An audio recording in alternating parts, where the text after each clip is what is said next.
Et si on ne vieillissait plus jamais? Imagine un monde où l'on ne vieillit plus, où les rides n'existent pas, où les articulations restent jeunes, où le corps se régénère comme au premier jour. La science y travaille déjà. Mais cette quête pour défier le temps, est-elle vraiment sans danger? Et si on ne vieillissait plus jamais? Restez jusqu'au bout, vous ne croirez pas ce que la science peut faire au corps humain. Partie 1. Pourquoi nous vieillissons? Le vieillissement commence à l'échelle cellulaire. Chaque cellule a une horloge interne, les télomères, des bouchons protecteurs au bout de l'ADN.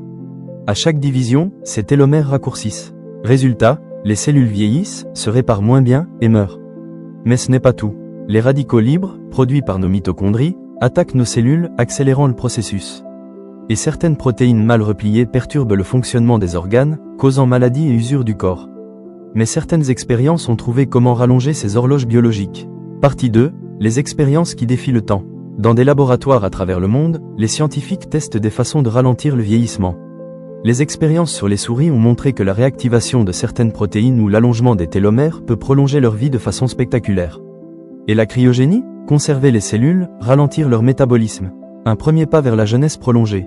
Sans oublier les recherches sur les cellules souches régénératives, capables de réparer le cœur, les articulations et même le cerveau. Ce que nous faisons au corps peut avoir des conséquences invisibles et terribles. Partie 3. La chimie derrière l'immortalité.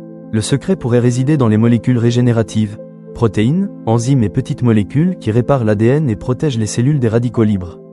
La NAD+, par exemple, est un cofacteur qui déclenche la régénération des mitochondries. Les sirtuines, protéines qui protègent nos cellules, peuvent être activées par certaines molécules et diètes spécifiques. Théoriquement, combiner ces découvertes pourrait créer un corps qui ne vieillit presque plus. Mais la science-fiction rencontre la réalité. Modifier ces systèmes peut provoquer des mutations, cancers ou déséquilibres hormonaux sévères. Imaginez, un corps qui ne vieillit plus. Mais à quel prix? Partie 4. Les limites éthiques et dangers. L'immortalité n'est pas seulement scientifique, elle est morale et sociale. Si certains deviennent immortels, que devient l'humanité? Surpopulation, inégalité, pression sur les ressources. Et sur le plan individuel? Le corps humain n'est pas fait pour durer éternellement. Chaque intervention chimique ou génétique peut provoquer des effets imprévus. Les tentatives de prolongation de vie peuvent créer des mutations dangereuses ou des organes instables. La science peut repousser le temps. Mais est-ce que nous voulons vraiment franchir cette limite? Partie 5. La vision futuriste.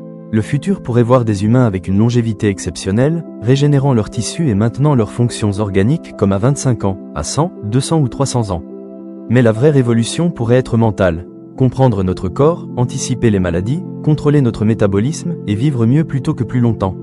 La science-fiction devient réalité, mais chaque avancée doit être accompagnée de prudence, d'éthique et de conscience. Alors, et vous, seriez-vous prêt à vivre sans jamais vieillir? Si vous aimez comprendre ce que la science-fiction invente et ce que la chimie permet réellement, vous pouvez vous abonner à la chaîne. Merci.